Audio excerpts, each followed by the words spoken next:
நெல்லினுடைய குறைந்தபட்ச ஆதரவு விலைங்க 2014 ஒரு குவிண்டலுக்கு 1310 ரூபாய். 2014 ஒரு குவிண்டல் 100 கிலோ 1310 ரூபாய். 2023 விவசாயிகளை காக்கக்கூடிய நம்முடைய பிரதமர் ஒரு நெல்லினுடைய குறைந்தபட்ச ஆதரவு விலையை 67% உயர்த்தி இருக்கின்றார்கள். இன்னைக்கு 2183 ரூபாய்ங்கய்யா. 9 ஆண்டுகள்ல இந்திய அரசியல் வரலாற்றுல எந்த ஆட்சியும் செய்யாத சாதனையை விவசாயிகளுக்காக நம்ம செஞ்சிருக்கிறோம் ஐயா. 67% நெல்லினுடைய குறைந்தபட்ச ஆதரவு விலை மட்டுமே நம்முடைய ஆட்சி காலத்தில் உயர்த்தி இருக்கின்றோம். விவசாய பெருமக்கள் நிக்கிறாங்க, பச்சை துண்டு போட்டு நிக்கிறாங்க. எல்லாம் விவசாயம் பார்த்துட்டு இந்த கூட்டத்துக்கு வந்திருக்கிறாங்க. இன்னைக்கு விவசாயத்தை காக்கக்கூடிய ஒரு தலைவன் என்றால் அது பாரத பிரதமர் நரேந்திர மோடி அவர்கள். விவசாயிகள் நன்றாக இருக்க வேண்டும் என்று தினமும் நினைக்கக்கூடிய தலைவன் பாரத பிரதமர் நரேந்திர மோடி ஐயா. விவசாய பெருமக்கள் சொல்லும் பொழுது நீங்க தயவு செஞ்சு கை தூக்கணும். விவசாய பெருமக்களுக்கு 6000 ரூபாய் வங்கி கணக்குக்கு வருதாங்க ஐயா. 6000 ரூபாய் கிடைக்கிறோம்.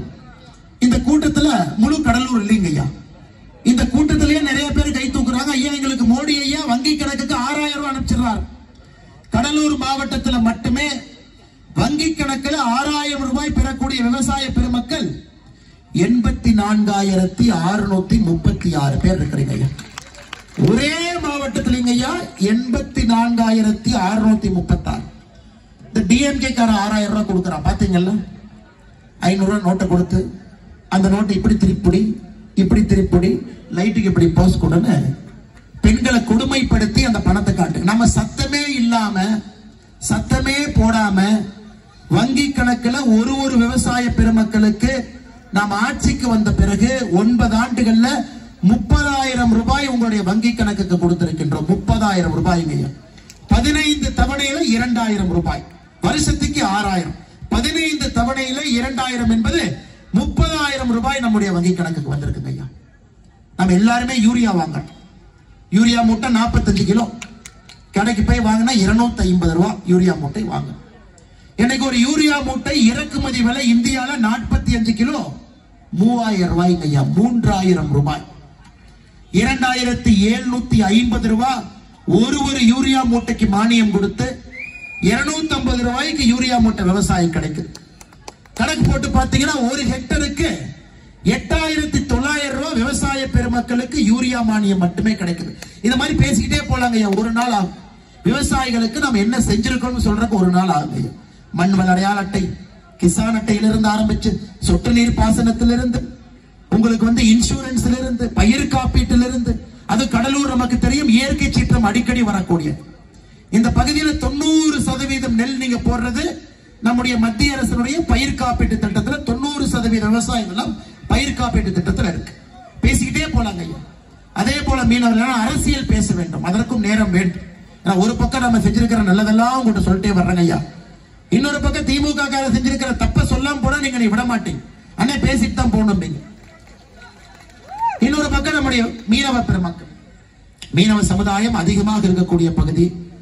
நாம் ஆட்சிக்கு வந்த பிறகுதான் மீனவ பெருமக்களுக்காக ஒரு தனி துறையை ஆரம்பித்திருக்கின்றோம். 2019 அதனுடைய இணை அமைச்சராக நம்முடைய முன்னாள் மாநில தலைவர் மதிப்புக்குரிய அண்ணன் முருகன் அவர்கள் இணை அமைச்சரா, முதல் இணை அமைச்சரா தமிழ்நாட்டை சார்ந்த முருகன் அண்ணனுக்கு அந்த வாய்ப்பு கொடுத்திருக்கிறாங்க. மத்திய சம்பந்த திட்டத்திலிருந்து புதிய துறைமுகங்கள் உருவாக்குவதிலிருந்து 1,356 கோடி ரூபாய் தமிழகத்திற்கு மீனவர்களுக்கு மட்டுமே உள்கட்டமைப்புக்கு வந்திருக்கு. இன்னைக்கு நாம மீனவர்கள் சொல்றது இல்லைங்கய்யா. பிரதமர் அவர்கள் மீன் விவசாயிகள் சொல்றாங்க. அப்படின்னா விவசாயிகளுக்கு என்னெல்லாம் சலுகை இருக்கோ மீனவருக்கு கொடுத்தாச்சு. மீன் விவசாயி அவங்களுக்கு கிசான் கடன் அட்டை, உங்களுக்கும் கிசான் அட்டை. அதுபோல் மீனவர்களை போற்றக்கூடிய ஒரு அரசாக தமிழகத்தில் மட்டுமே 1,42,458 மீனவர்களுக்கு மீன் விவசாயிகளுக்கு கிசான் கடன் அட்டை நம்ம கொடுத்திருக்கிறோம் ஐயா. இது அனைத்துமே இந்த பகுதியில் குறிப்பாக விவசாய பெருமக்கள் மீனவர்களுக்கு நாம் செய்திருப்போம். கடலூர் ஒரு சாதாரண ஊர் இல்லைங்க. இந்த ஊருடைய பெயரே கூடலூர். ஆரம்பத்தில் கூடலூர் என்று அழைப்பார்கள். கடலூருங்கிற பெயர் மறை வந்துருச்சு. பெண்ணையாறு, கெடிலம், பரவனார் 3 ஆறுகள் கடல்ல போய் கலக்கிறதுனால கூடலூர் என்கின்ற பெயர். இயற்கை வளத்துக்கு பஞ்சமே இல்லைங்க ஐயா. ஆனா கடலூர் வளர்ச்சி அடைஞ்சிருக்கான்னு கேட்டீங்கன்னா நிச்சயமா இல்லை. திராவிட முன்னேற்ற கழகத்தினுடைய ஆட்சியில 70 ஆண்டு காலமாக தமிழகத்தினுடைய வேறு கட்சிகள் ஆட்சியில நிச்சயமாக கடலூரினுடைய வளர்ச்சி என்பது இல்லை. அதனால்தான் எத்தனையோ இளைஞர்கள் கடலூரிலிருந்து இருந்து வெளியே போய் உலகம் முழுவதுமே வேலை பார்க்கிறாங்க. அவர்கள் அனைவருமே ஒரு வேலை கிடைக்க வேண்டும் என்பதற்காக கடலூரை விட்டு வெளியே செல்லக்கூடிய இளைஞர் பட்டாளம் இன்னைக்கு அதிகரிச்சிட்டு இருக்கிறாங்க ஐயா. இதெல்லாம் மாத்தணும். எப்படி மாத்துறதுங்க ஐயா? முதல்ல எம்பியை மாத்தணும். 2024 நல்ல ஒரு வாய்ப்பு. பாரத பிரதமர் நரேந்திர மோடி அவர்கள் தொடர்ச்சியாக 3வது முறையாக ஆட்சிக்கு வருகின்றார். இன்னைக்கு ஒரு யூகேஜி பாப்பாவை கூப்பிட்டு, கண்ணு மோடி ஐயா ஜெயிப்பாரா ஜெயிக்க மாட்டாரா யூகேஜி பாப்பாவை கேட்டீங்கன்னா என்னன்னே பேசுறீங்க, 400 வருவாரா 450 வருவாரான்னு தான் தெரியாது, ஆனா உறுதியா 400 தாண்டார். அந்த அளவுக்கு ஒரு சின்ன குழந்தைக்கு கூட தெரியும். 3வது முறையாக தொடர்ந்து பாரத பிரதமர் நரேந்திர மோடி அவர்கள் ஆட்சிக்கு வரப்போறார். அந்த 400க்கும் 450க்கும் இடையில தமிழ்நாடு நாம நின்றுட்டு இருக்கிறோம் ஐயா. 400 450 என்பதை நாம் முடிவு செய்ய போகின்றோம். தமிழகத்திலிருந்து 39, பக்கத்துல புதுச்சேரி ஒண்ணு சேர்த்துக்கிட்டோம்னா 40க்கு 40 எம்பிக்களை இந்த முறை பாரதிய ஜனதா கட்சி தேசிய ஜனநாயக கூட்டணியிலிருந்து மோடி அவர்கள் நமக்காக உழைத்ததற்காக, நம்முடைய கலாச்சாரத்திற்காக உழைத்ததற்காக, நம்முடைய தமிழ் மொழியினுடைய பெருமைக்காக உழைத்ததற்காக, விவசாயிகளுக்காக உழைத்ததற்காக, மீனவ சொந்தங்களுக்காக உழைத்ததற்காக, இளைஞர்களுக்காக உழைத்ததற்காக இந்த முறை உங்களுடைய வாக்கு தேசிய ஜனநாயக கூட்டணி பாரதிய ஜனதா கட்சிக்கு நீங்கள் அளிக்க வேண்டும் என்கின்ற வேண்டுகோளை வைப்பதற்காக இங்கே வந்திருக்கின்றோம் ஐயா. நம்ம எம்பி பாத்தீங்கன்னா தமிழ்நாட்டில் எந்த எம்பிக்கும் இல்லாத பெருமை உங்க எம்பிக்கு இருக்கு. ஏன்னா கொலைகார எம்பி, வேற யாருக்குமே இந்த பெருமை இல்லைங்க.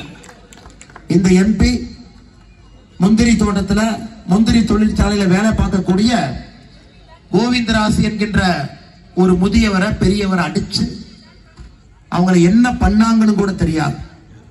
அந்த நேரத்தில் எனக்கு தெரியும், நம்முடைய மாநிலத்தினுடைய செயலாளர் அருமை தம்பி அஸ்வத்தாமன் அவர்கள் தைரியமா அதை கையில் எடுத்தார்.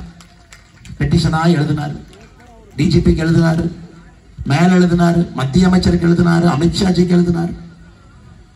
பாரதிய ஜனதா கட்சியினுடைய கடலூருடைய மாவட்ட தலைவர் மணிகண்டனை ஆர்ப்பாட்டமே